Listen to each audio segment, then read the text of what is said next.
Hola, ¿qué tal? ¿Cómo están? Muchas gracias por acompañarnos acá en el noticiero por Señal Positiva TV. Siempre con informaciones, siempre con novedades y por supuesto también con invitados que nos traen detalles y situaciones muy interesantes de las cuales estaremos conversando. Tenemos un invitado nada más y nada menos que el vicepresidente de ACEPLAS, que es de la Asociación de Plásticos del Ecuador. Se trata del señor Arturo Sánchez, vicepresidente de ACEPLAS, como ya lo habíamos dicho. ¿Qué tal, Arturo? ¿Cómo está? Muy buenos días. Muchísimas gracias por acompañarnos, ya lo decíamos, vicepresidente de ACEPLAS, así que sea usted bienvenido acá a Señal Positiva TV para conversar un tema interesante, ya que la Asamblea está analizando una ley que puede eliminar los plásticos de un solo uso para incentivar los biodegradables, porque aparentemente los biodegradables contaminan menos que el plástico. Así que sobre este detalle, como usted, como director, como vicepresidente de ACEPLAS, ¿cuál es la posición de las empresas de plástico acá en el Ecuador? ¿Cómo está, Arturo? Una vez más, bienvenido acá a Señal Positiva TV.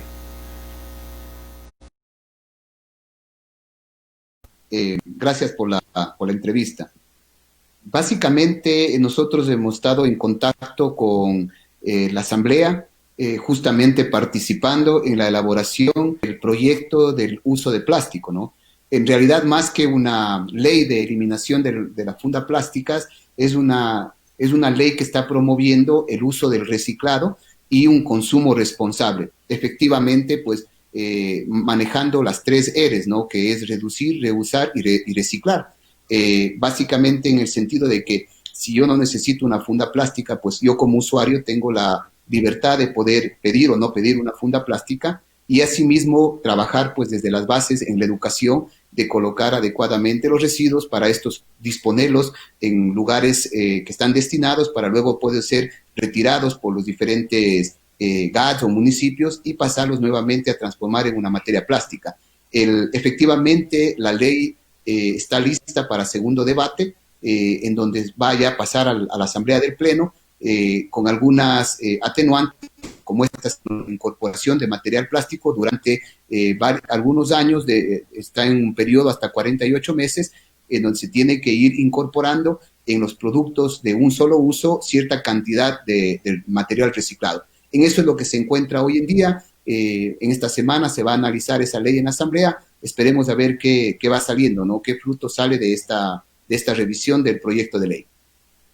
La de las 3 R's me parece muy interesante: reducir, reusar y reciclar. Sin duda que una situación que vale la pena para que todos de una u otra manera vayamos aprendiendo, porque esto realmente es algo es algo de interés no solamente de las empresas de plástico, sino algo de interés nacional, y yo diría que eso es de interés mundial, justamente tener bien en cuenta y aprender justamente cómo utilizar esas 3 R's para de esta manera ayudar de alguna u otra manera al medio ambiente y ayudar también a que las empresas de plástico sigan manteniendo vigentes, porque es muy importante. Son empresas que dan trabajo a muchísimas familias acá en el Ecuador. Básicamente es la base fundamental, las 3 R's dentro de lo que es la economía circular, ¿no?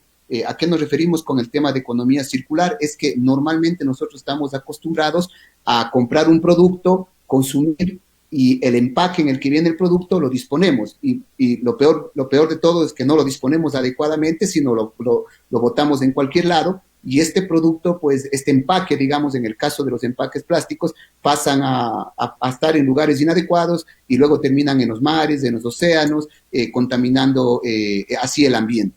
Entonces, cuando nosotros trabajamos en un tema de economía circular, en donde de manera responsable tanto el productor como el consumidor, siendo el consumidor final el responsable de depositar adecuadamente este producto, este empaque que ya dejó de utilizar, este puede ser vuelto nuevamente a la cadena de transformación de la economía y de esta manera poder incorporarlo nuevamente en el mismo producto o en otros productos. Ejemplo de esto lo podemos ver de un ciclo de estos son las fundas de los supermercados, ¿no? Que hoy en día ya se la porcentaje de reciclado post-consumo, que proviene justamente de un proceso de ir recolectando el plástico que una vez consumido, se lo muele, se lo transforma en materia prima y se lo incorpora nuevamente en la funda. La idea es que el ejemplo que se tiene, que se aplica ya en una funda plástica, se lo haga en otros tipos de residuos, ¿no? Es importante mencionar que el tema de economía circular no solo se refiere al plástico, ¿no? Sino a todo aquello que pueda ser reutilizado o que pueda ser reprocesado y vuelto a incorporar, el vidrio, la hojalata, el papel, etcétera, ¿no? Todos caen dentro del mismo círculo. Pasar de un consumo lineal a un consumo de tipo circular o a una economía circular. Esa es la base, ¿no? Pero para poder llevar esto bien a un feliz término, es importante comenzar desde la base, desde la educación, desde los colegios o desde nuestros hogares, utilizando adecuadamente los productos y disponiéndolos de manera adecuada en aquellos recipientes que luego serán retirados y pasarán a ser transformados en materia prima.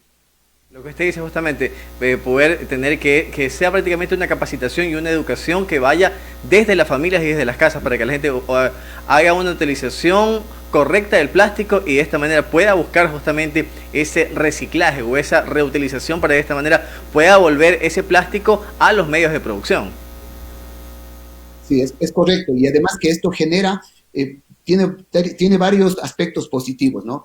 Hay una disminución de la contaminación por disminución de la huella de carbono.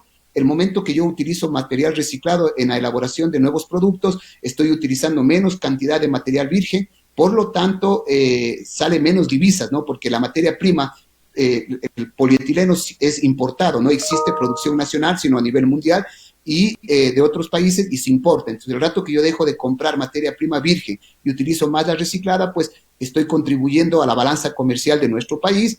Y también estoy ayudando a que los sectores más desprotegidos, aquellos, los minadores, la gente que se encarga del reciclado, tenga un mayor sustento, ¿no? Y le estoy dando también un incentivo para que este plástico tenga un valor económico y todos trabajemos en esta cadena circular.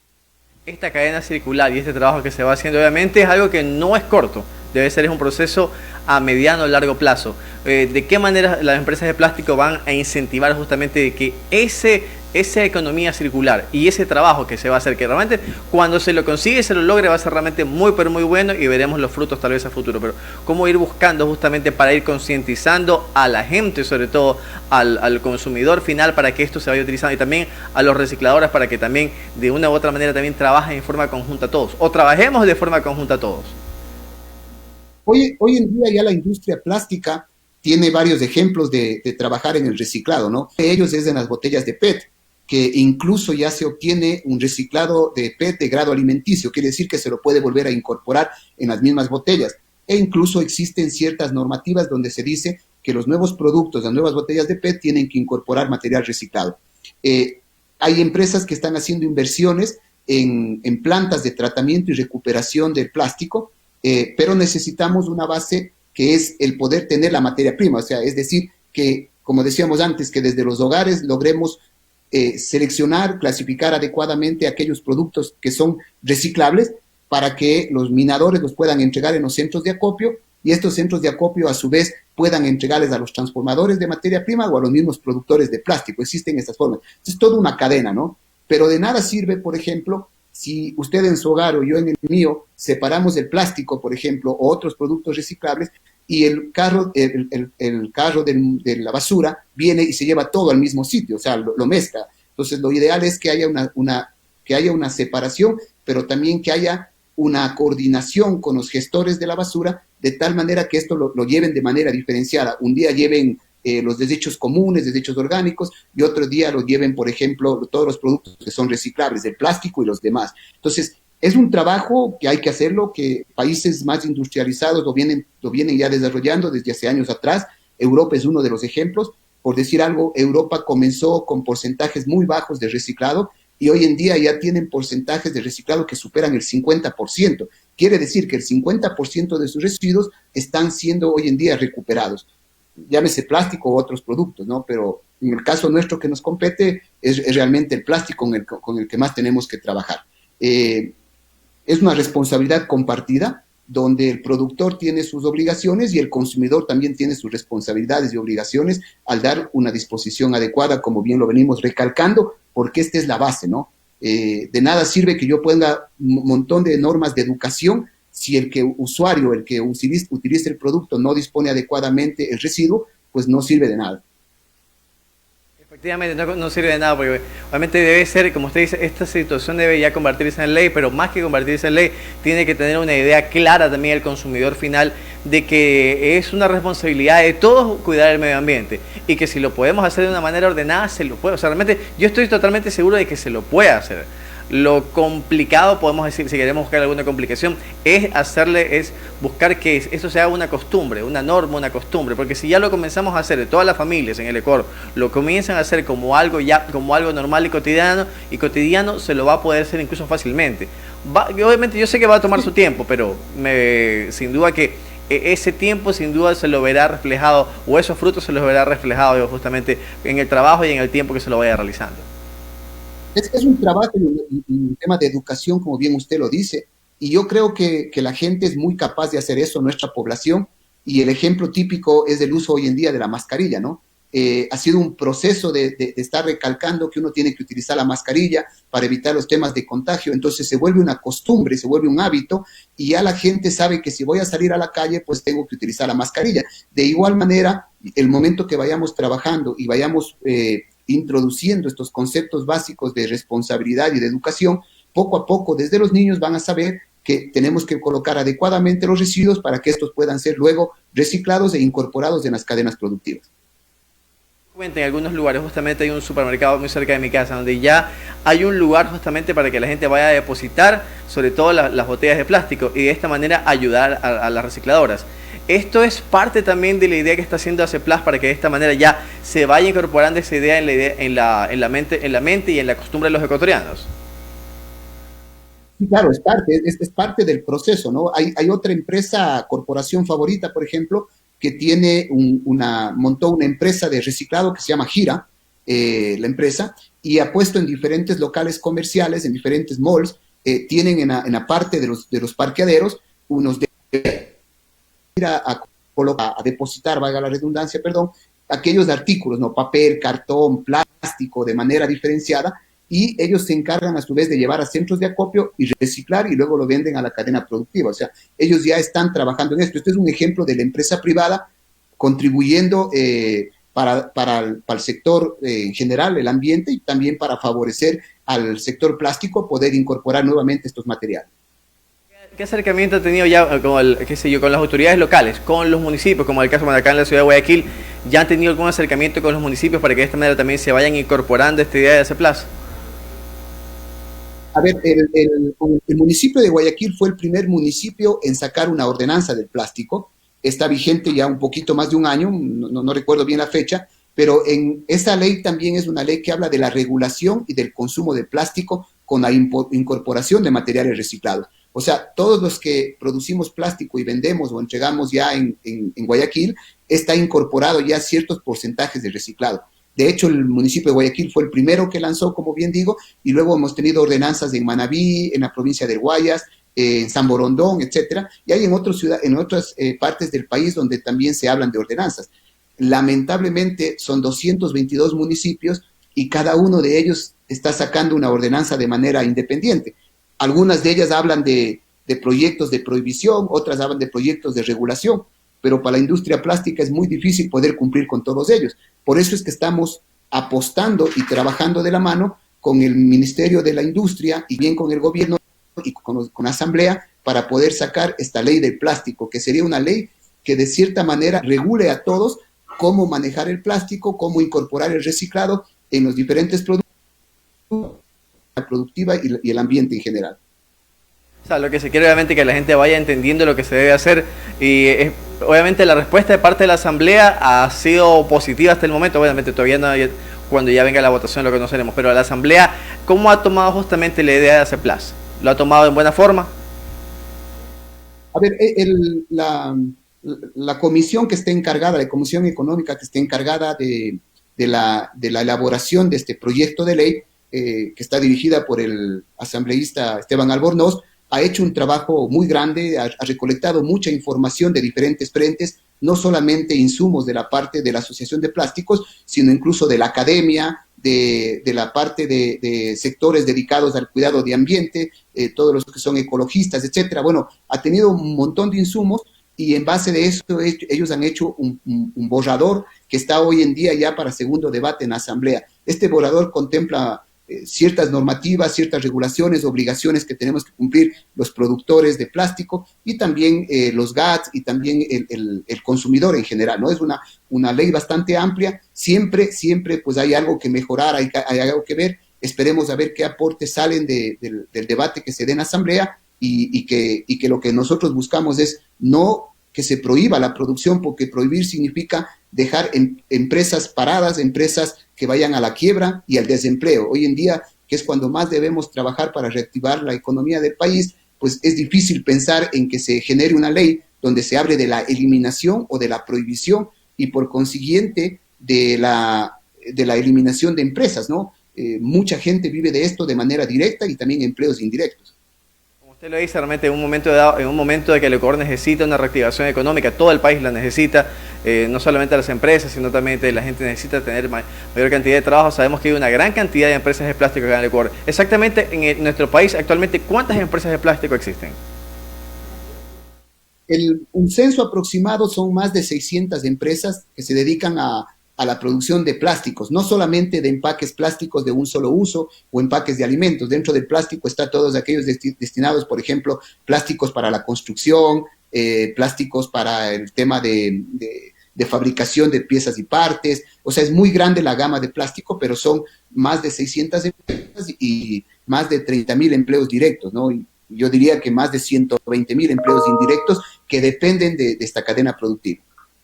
Cerca de 30.000 empleos directos, 120.000 indirectos, hablamos de 150.000 familias justamente que dependen del trabajo de las empresas de plástico, obviamente, y es un trabajo que se debe mantener y que debemos cuidar, sin duda que sí. Y es algo que no es un momento como para que se cierre o quiebren empresas, sino para que fortalecer y que las empresas sigan creciendo. Creo que eso es lo más importante y hay que cuidar que estas empresas de plástico y todas las empresas se mantengan y sigan creciendo. Efectivamente, porque es el momento de trabajar todos para sacar a nuestro país adelante. Nosotros vemos lo que está pasando con el tema de la pandemia, se habla ya de una segunda ola, se habla de nuevas prohibiciones, se habla de restricciones nuevamente de ciertos bares, discotecas, etcétera, en las ciudades que están abiertos, pues y la gente necesita trabajar, la gente necesita el sustento, ¿no? Entonces, efectivamente hay que cumplir con normas, hay que cumplir con procedimientos, y eso estamos dispuestos siempre nosotros quienes hacemos este tipo de productos, pero necesitamos trabajar conjuntamente con las estamos seguros que conseguir por el bien del país, por el bien de todos nosotros, ¿no? Y sin duda que sí, bueno, Arturo, y siguiendo en este momento de pandemia, como usted bien lo decía, ¿cómo ha sido el procedimiento que han seguido las empresas de plástico para poder continuar vigentes y seguir dando trabajo a la gente? Durante los primeros meses de la pandemia, dentro del sector plástico, hubieron algunas de las industrias que se dedican a ciertas ramas del plástico que tuvieron que parar. Por ejemplo, quienes hacían artículos para la construcción estuvieron paralizados, recién han comenzado a reactivarse porque la economía ha comenzado recién a reactivarse en temas de construcción, etcétera. El sector agrícola, florícola también, aquellas empresas que hacen empaques plásticos o productos plásticos también estuvieron paralizados. Y las empresas que más estuvieron trabajando fueron aquellas que se dedican justamente a los empaques de tipo primario, a todo lo que lleva aquel producto alimenticio a nuestros hogares, ¿no? Estas empresas tuvieron que estar al frente, en la primera línea, trabajando 24/7 y lo siguen haciendo, adoptando muchas medidas de bioseguridad. Creo que ha habido un trabajo muy responsable, porque si el empaque de la leche no era entregado al productor de leche, no se podía distribuir la leche en bolsa, ¿no? O los yogures, o el pan, o la sal, el azúcar. Todos los productos alimenticios hoy en día que se distribuyen en nuestro país están empacados en productos plásticos, o sea, su empaque primario es de plástico. Y todos ellos, todas estas empresas han estado trabajando sin descanso, tomando todas las medidas de bioseguridad, cumpliendo la normativa que manda el COE nacional y también los COEs provinciales, de tal manera que han tenido en buen resguardo tanto a sus trabajadores, colaboradores, como el producto que entregan. Y eso ha logrado que no haya un desabastecimiento en los momentos más críticos, y hoy en día digamos que está un poco más estable en las entregas y producciones. Reducir, reusar, reutilizar, son tres palabras sin duda que debemos aprenderlas todos los ecuatorianos y aprenderlas todos. Realmente que nos gustó, al menos me gustó a mí, porque sin duda que es una forma de ir aprendiendo todos y dándonos cuenta de lo que debemos hacer para de esta manera cuidar el medio ambiente y también cuidar a las empresas. Arturo, muchísimas gracias por acompañarnos. ¿Algún detalle más acerca de este pedido o de este proyecto de ley justamente que va a llegar a la Asamblea y va a ser analizado, y que las empresas de plástico espera obviamente que se lo apruebe para de esta manera luchar y seguir manteniendo las empresas acá en el país y que sigan dando trabajo, que creo que es lo que necesitamos todos acá en el Ecuador? Bueno, efectivamente esperamos que el análisis del proyecto de ley llegue a un buen término, con buenos consensos, donde nos permitan a los productores de plástico seguir laborando, trabajando, que tengamos estímulos, incentivos para poder trabajar más en temas de reciclado, incorporación de reciclado, y generar así mayor cantidad de plazas de empleo y reactivar más la economía. Y yo creo que la parte fundamental es que en un proceso productivo somos responsables todos, ¿no? Desde el que produce hasta el consumidor, y que todos trabajemos en el tema de educación. Eso nomás. Muchísimas gracias, Arturo. El Arturo Sánchez, vicepresidente de ASOPLAS, la Asociación de Plásticos del Ecuador. Muchísimas gracias a él por acompañarnos. Nos dio a conocer un detalle muy interesante, educarnos en el tema del plástico para de esta manera ayudar al medio ambiente. Y también, obviamente, que es una empresa, hay que tomar muy en cuenta, son empresas, 600 empresas más o menos que existen acá en el Ecuador, y son 150.000 familias que dependen de estas empresas, que deben seguir abiertas, deben seguir creciendo y deben seguir dando trabajos a los ecuatorianos. Vamos a una pausa y volvemos con más acá en el noticiero por Señal Positiva TV.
Volvemos, muchísimas gracias.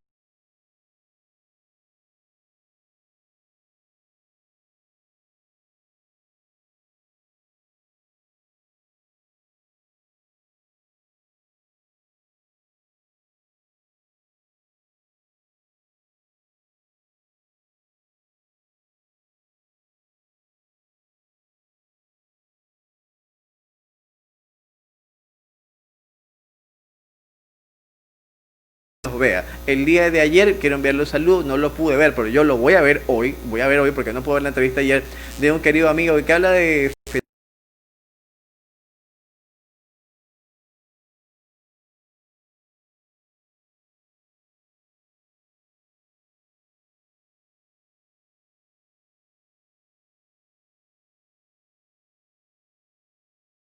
reciclaje. Estuvimos con el vicepresidente de la Asociación de Plásticos.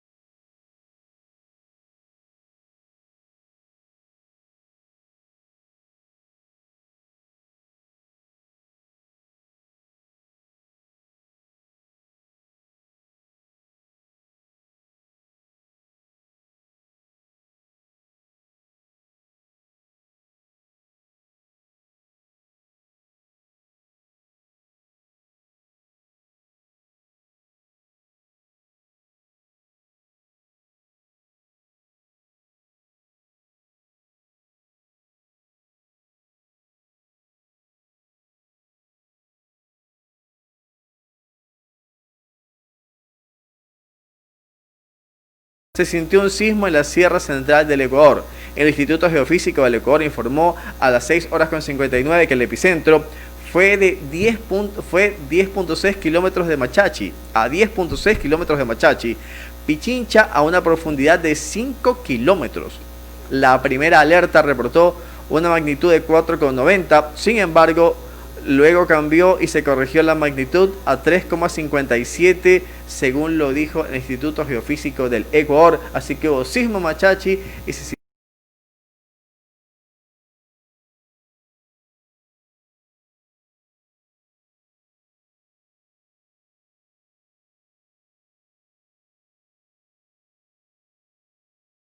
aumento de casos del COVID-19, la suspensión del feriado por el Día de los Difuntos e Independencia de Cuenca fue el pedido que hicieron autoridades del Colegio de Médicos del Guayas ante el aumento de casos de coronavirus que reporta Guayaquil. Su presidente Wilson Tenorio explicó que es necesario evitar que haya aglomeraciones y se deben tomar acciones inmediatas ante el leve aumento de contagios de COVID-19 reportado por el Comité de Operaciones de Emergencia, el COE local. Así que se pide suspender por parte del Colegio de Médicos.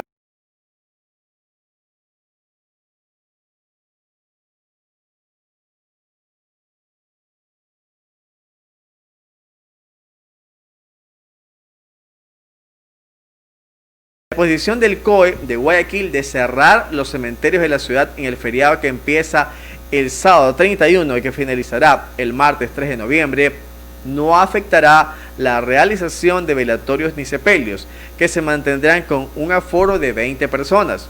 Antes y después del puente vacacional de 4 días por la conmemoración del Día de los Difuntos, el 2 y la Independencia de Cuenca, el 3, los camposantos de la ciudad porteña mantendrán su horario habitual de 8 a 17 horas en el común de los casos. Así que de esta manera se mantienen los sepelios en Guayaquil con un aforo solamente para 20 personas. Y seguimos en Guayaquil, donde las autoridades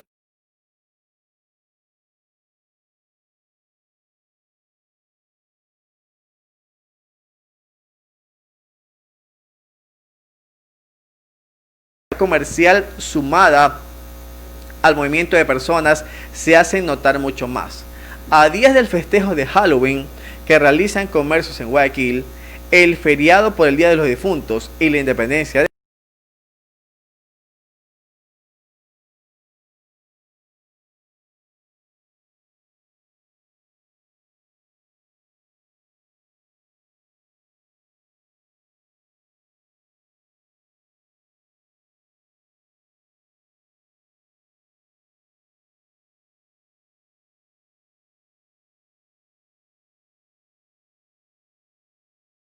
ha habido un leve aumento de casos, dicen las autoridades, y por eso se van a tomar restricciones más fuertes, sobre todo en estos días de feriado, según lo que ya anunció el día de ayer la alcaldesa de Guayaquil, la señora Cintia Viteri. Y cambiamos de tema. ¿Cómo renovar licencia de conducir no profesional? Usuarios de Guayaquil tienen 5 oficinas cercanas, así que a todos los que tienen autos que están cerca de renovar su licencia, estén atentos a esto. Después de varios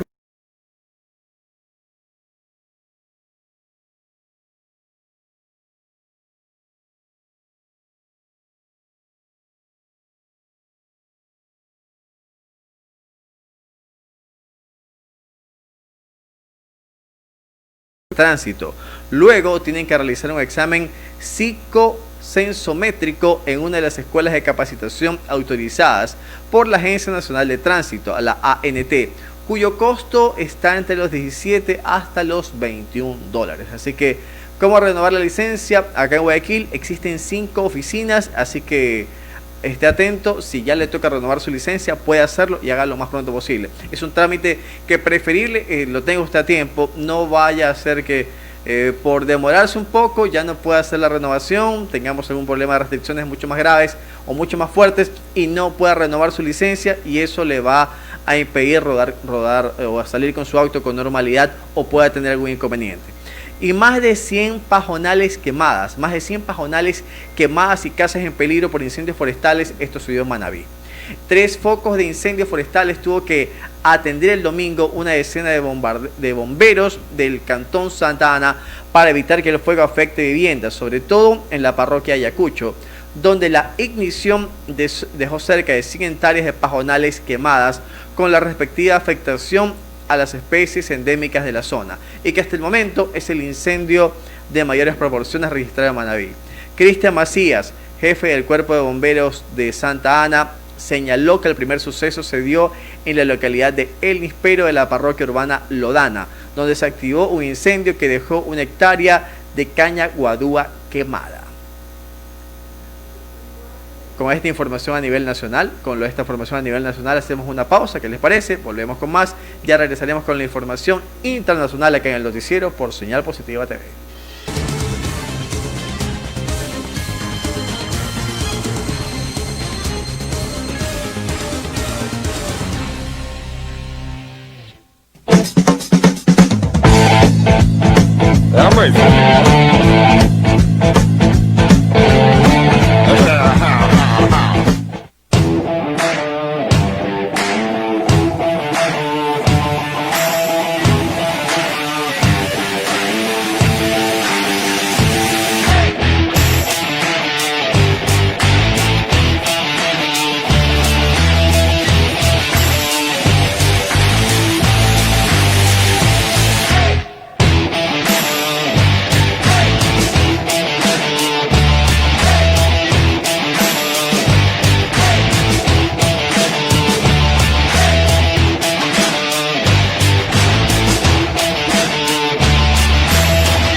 Continuamos con la información internacional acá en el noticiero por Señal Positiva TV.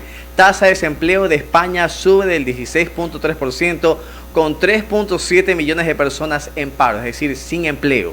La lista del paro o la lista de desempleo subió a 355.000 personas en España en el tercer trimestre de este año, elevando la tasa de desempleo al 16.3% desde el 15.3% del anterior trimestre, mientras el repunte de los casos de coronavirus y las restricciones para combatir la segunda ola de la pandemia merman la economía.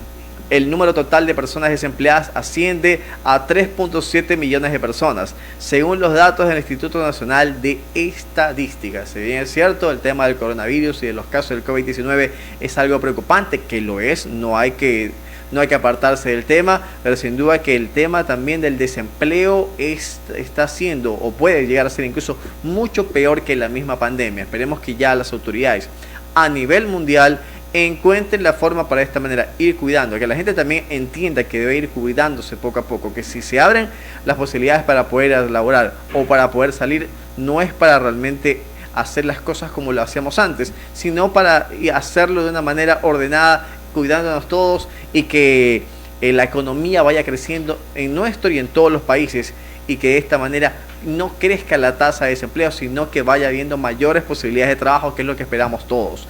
El boicot a productos franceses propone el presidente de Turquía, alejando al país de la Unión Europea.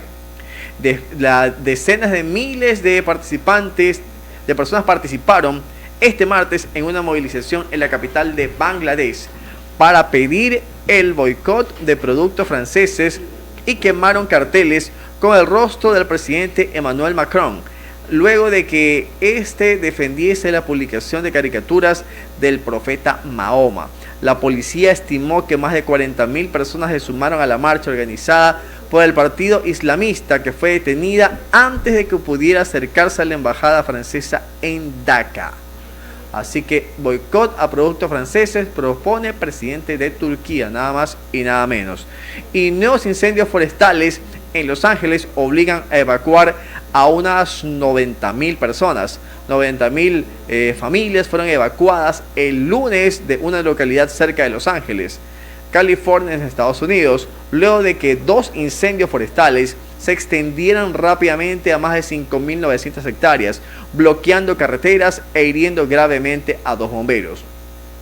El incendio más grande, denominado Silverado Fire, comenzó temprano en la mañana del lunes en Irvine Heights, a unos 60 kilómetros del sureste de Los Ángeles, y se expandió rápidamente debido a la sequedad del ambiente y a los fuertes vientos, dijeron los bomberos. Así que nuevos incendios forestales en Los Ángeles obligan a evacuar a cerca de 90.000 personas, nada más y nada menos. Seguimos con más informaciones.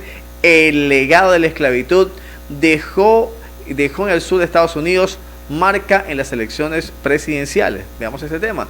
El racismo sigue siendo un tema presente y problemático en Estados Unidos.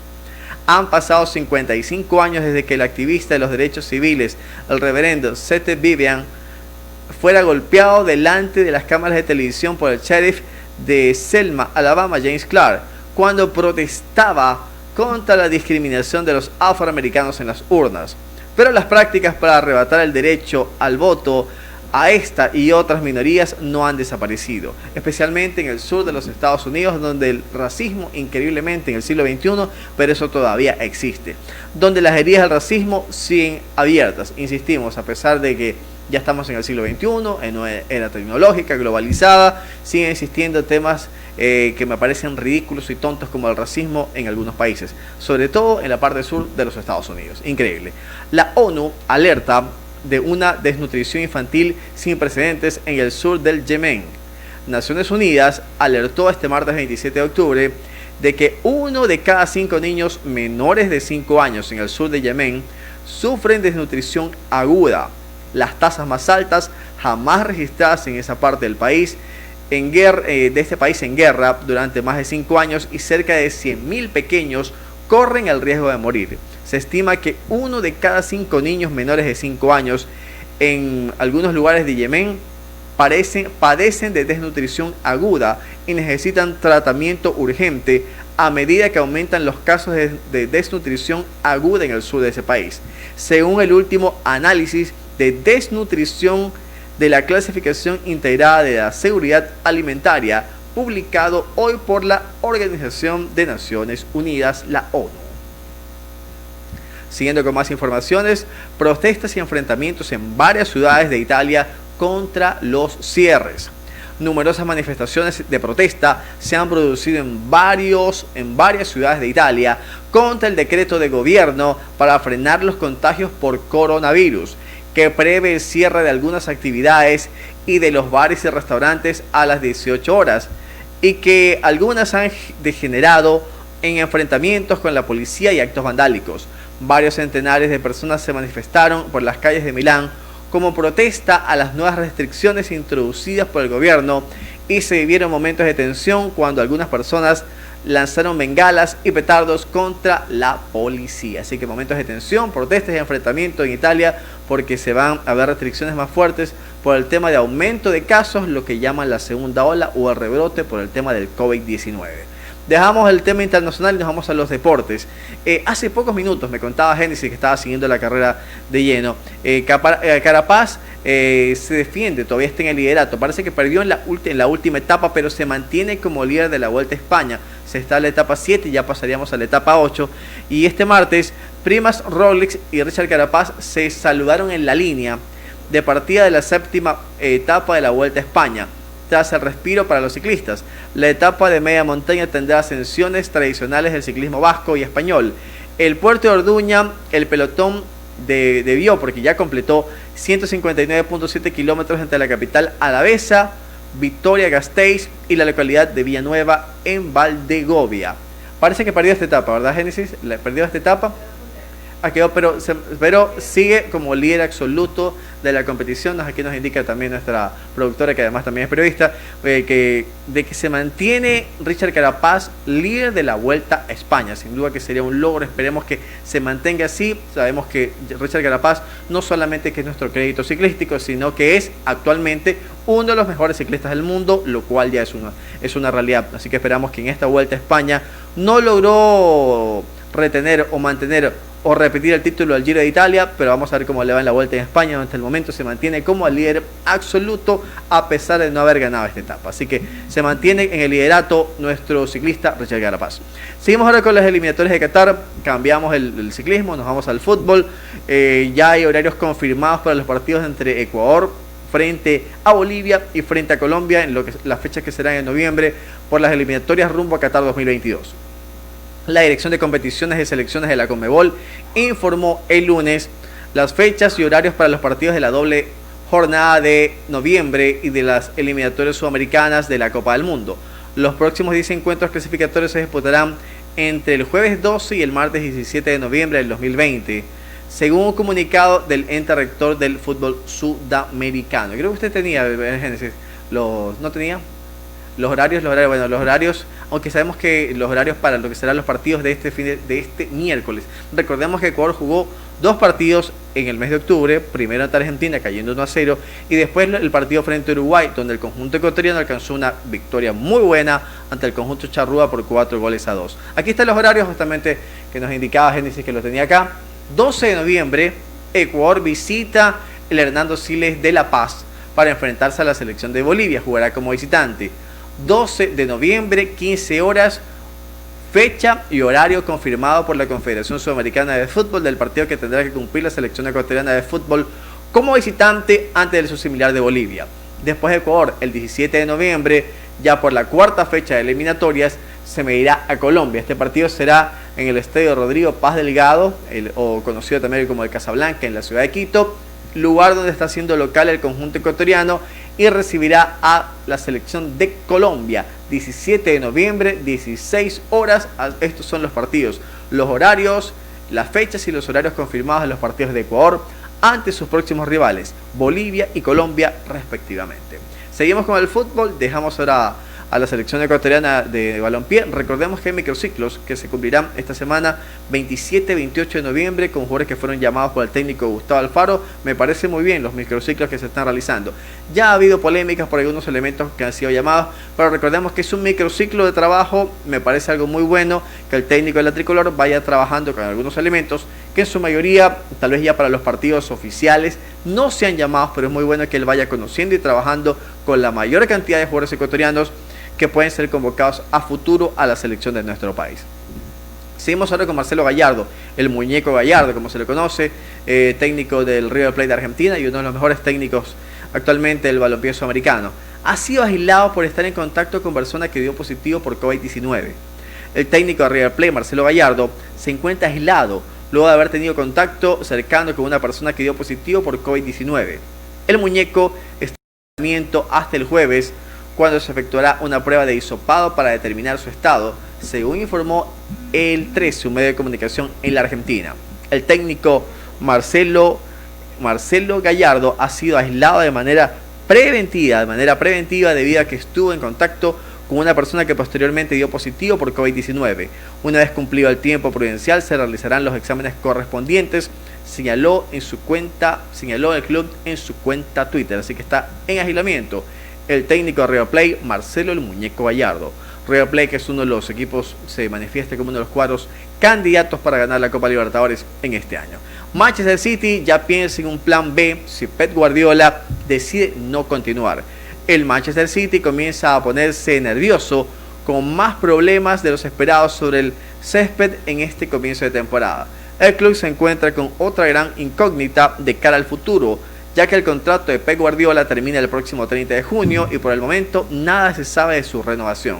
Se da por hecho que será el propio Guardiola el que decida si quiere continuar. El City estará encantado de tenerlo en el banquillo, pero si decide poner punto final a su aventura en Manchester, el club quiere estar preparado para ya tener de una vez un reemplazante para el técnico catalán Josep Guardiola, o Pep Guardiola como también se lo conoce, que podría dejar el Manchester City, una situación que espera el Manchester poder superarla y que el catalán se mantenga al frente del conjunto inglés. Con esta información estamos llegando al final de esta programación. Este fin de semana hay muchas cosas interesantes. Recordemos que vendrá el partido Liga de Quito-Barcelona, o Barcelona-Liga de Quito para ser más exactos, porque será en el Estadio Monumental el partido más importante de la fecha y que sin duda usted lo vivirá una transmisión exclusiva y especial, no una exclusiva, una transmisión muy fuerte y especial por parte de la gente de Señal Positiva TV. Así que esté atento a todo lo que haremos esta semana previo a ese compromiso que es el más importante e interesante de la próxima jornada. Muchas críticas a nivel de la prensa local, de la prensa que de Guayaquil, por lo cómo le está yendo al conjunto eléctrico, al Club Sport Emelec. Muchos piden la cabeza de Rescalvo, muchos piden que Rescalvo ya no siga al frente del conjunto millonario, pero me parece que el tema del Emelec es un tema más de fondo, es un tema porque el Emelec yo creo que tiene un plantel muy bueno para jugar el torneo. No digo que es el gran candidato, pero me parece que es un plantel que debería presentar una condición muchísimo mejor que la que nos está mostrando dentro del torneo ecuatoriano. Pero bueno, eso será ya tema para mis compañeros, tanto en la hora del ídolo como en la hora del bombillo, que ellos analizarán mucho más a fondo, tanto al Barcelona como al Club Sport Emelec. Nos vamos, mañana seguiremos con mucho más acá en el noticiero por Señal Positiva TV.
Bienvenidos a FisioGeoKids, fisioterapia neurológica en niños, el centro certificado de fisioterapia, neurodesarrollo y neurorehabilitación infantil, el cambio que se produce a través del movimiento. Ofrecemos servicios como psicología, terapia ocupacional y tratamientos traumatológicos, estimulación temprana para los más chiquitos, neurorehabilitación, los únicos en aplicar la técnica PediaSuite, el tipo de trajes terapéuticos ortopédicos disponibles en la actualidad en la ciudad de Guayaquil, terapia de suspensión, ejercicios de jaula de Rocher. Estamos ubicados en la ciudad de La Alborada, primera etapa, Manzana N, Villa 22. Encuéntranos en nuestras redes sociales como Fisiosud-GeoKids o llama al 098-9293-520. La licenciada Yomaira Burgos y su equipo de profesionales te esperan. FisioGeoKids, fisioterapia neurológica en niños. El cambio que se produce a través del movimiento.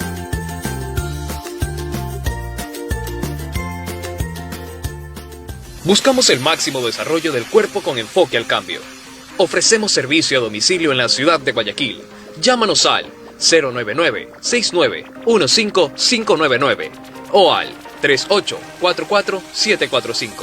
Nuestro coach José Tenorio te atenderá. Síguenos en nuestra cuenta de Instagram como @entrenamiento funcional 180.